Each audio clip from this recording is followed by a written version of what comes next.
In fact, I just go back to yesterday, and if you all remember, Divya began by saying that, okay, I'm going to talk about technology, but the most important person in the school is the teacher.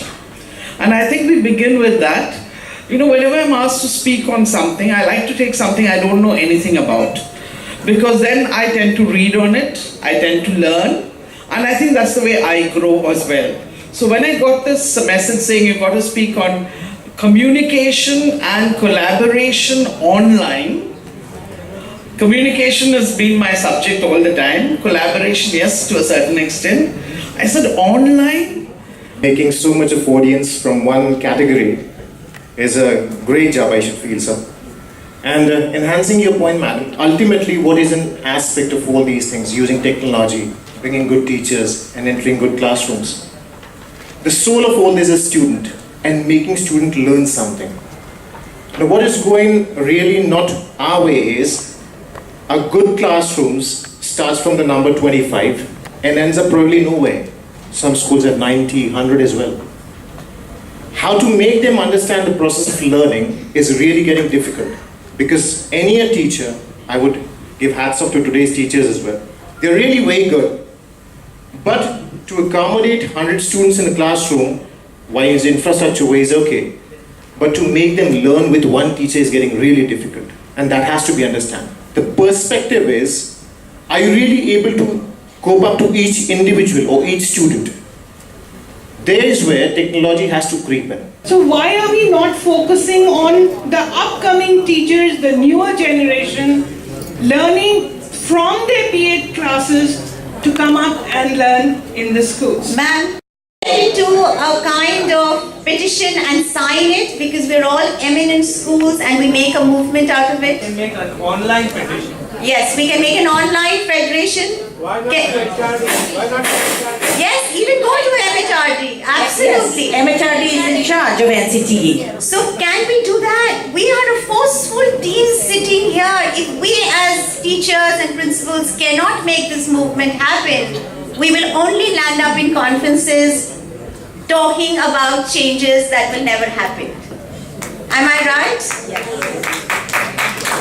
So let's move ahead and let's start this petition. Divya, I think we should start this petition. Can we leave this to you all to build this federation? EDUCOM builds this federation up? Yes. Great. Talking about, there are 4 regional colleges of education in India, and they cater to the 4 states, Northwest, South and East.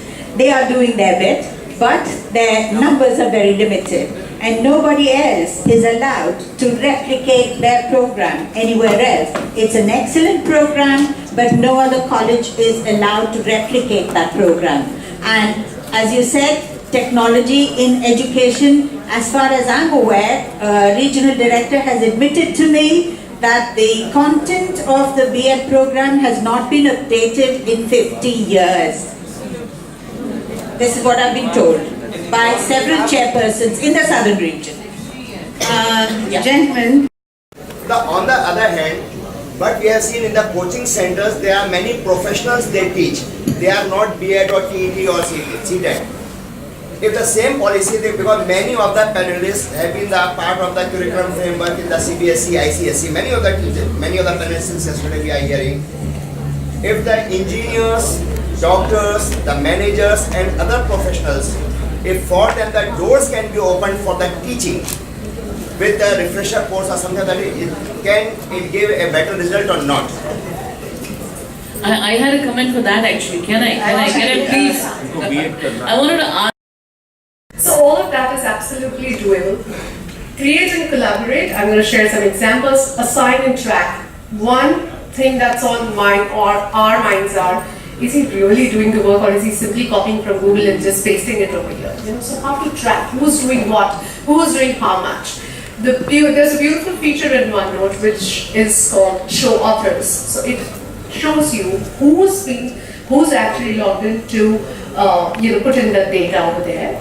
Where has this data been picked up with? So all the links remain live over there. They don't go away. इलाकों में एक मिसाल बन चुका है। जयपुर गांव के लोग शिक्षा को लेकर जागरूक नहीं थे। महिला सशक्तिकरण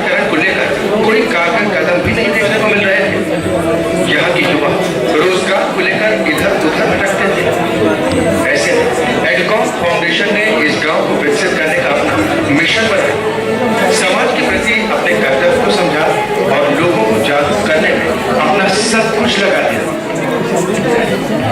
एडुकॉम फाउंडेशन ने जयपुर गांव को विकास के नक्शे पर ला दिया है।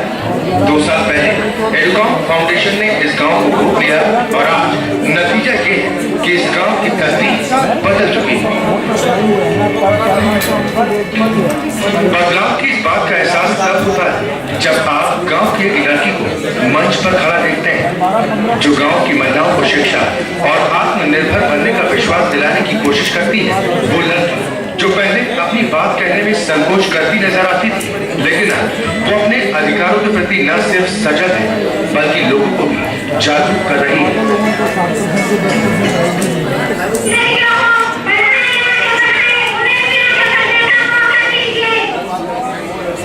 गांव में इस तरह से हुए परिवर्तन को लेकर जिले के बेसिक शिक्षा अधिकारी ने फाउंडेशन के कामों की जमकर तारीफ की है। साथ ही उन्होंने कहा कि ऐसे कार्यों से समाज का उत्थान होता है और देश प्रगति के पथ पर तेजी के साथ आगे बढ़ता है।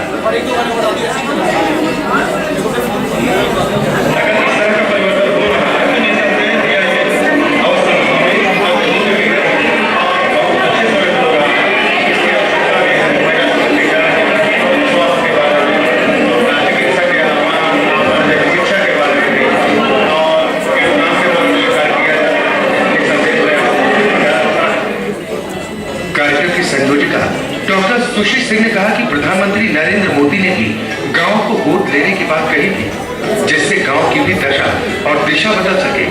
लेकिन हमने 2 साल पहले अपनी सामाजिक जिम्मेदारी को समझते हुए इस गांव को गोद ले लिया और हम गांव की बेहतरी के लिए पूरी तन्मयता के साथ जुटे हुए हैं।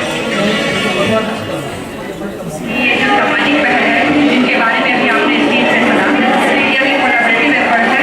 जब हमने 2 साल पहले एफर्ट हमारे दिमाग में एक ही बात थी, इस गाँव की बजाय इस गाँव का और इसलिए आप देख सकते हैं कि पीछे के बैनर में लगा हुआ मेरा गाँव मेरी जिम्मेदारी।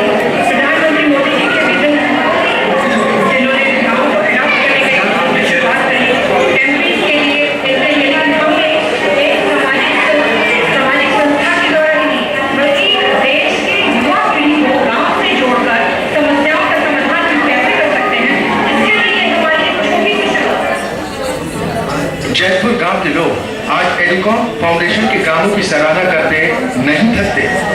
गांव के लोगों का यही मानना है, इस तरह से अगर बाकी संस्थाएं अपनी सामाजिक जिम्मेदारियों को समझें तो वो दिन दूर नहीं होगा जब हिंदुस्तान की तस्वीर और तस्वीर दोनों ही बदल जाएंगी।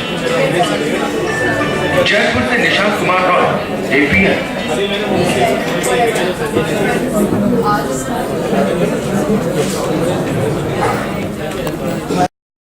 So maybe we can touch upon that.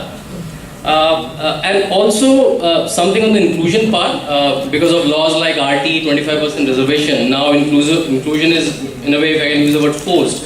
So how are teachers are coping up with that? So how we'll take up this? We will starting from 20 symbols or 25 she had to do in a month. Sonia was very lazy. She would not do more than 10 or 15. So the session began in April and May. She didn't do even 10. July session started, July, August, September. She didn't even do 15. So just before we broke for Puja and Diwali break, I said, Sonia, I am not going to assess you for this and the challenges. And she was very curious to ask me, what should she do to be a good girl in my eyes? So I said, Sonia, the day you fool me through using your communication table, I would think that you have achieved. I'll not give you any grade or mark, but you'll be the best child. So there was a vacation and we went off. After Diwali, she brought a mithai ka dabba. So I said, thank you. So this Diwali mithai, everybody gets. So we distributed it and she nodded her head. And every time her hand went on the communication table telling me about a baby. Now you know how the parents of a special child, they look upon, they should have a normal baby and I was so thrilled. I said, you got, and she kept showing me baby boy. I said, I'm so thrilled that you got a baby brother. And after as much we can do within schools to help them along and to embrace technology within the environment of the education space, but also being aware that we have to teach them according to the curriculum for them to pass exams. But along that journey, if we can integrate IT into everyday learning, then I think it will benefit both the teacher and the learner.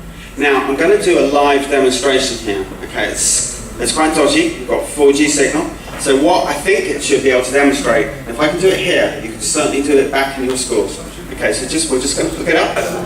In the major international higher education rankings, the Times Higher Education ranking, the QS World University ranking, US and UK universities dominate the top 20. You've got to go down a long way to find the best Indian university. Now, I'm not here to talk about why that is or how unfair that might be. I'm certainly the first one to advocate the outstanding caliber of the best Indian universities, but the fact remains that American and UK universities have very strong global brands, and they have an awful lot of money as well. Harvard University endowment is about $36 billion right now. Cambridge's is about $9 billion, that the government knows about. There's a lot more hidden. And this sort of dwarfs anything available in India. And what happens is that there end up being many more opportunities for scientific research at the best American universities. Johns Hopkins, for instance, has $2 billion it spends every single year on scientific research for undergraduates and graduate students, which is just sort of a world apart.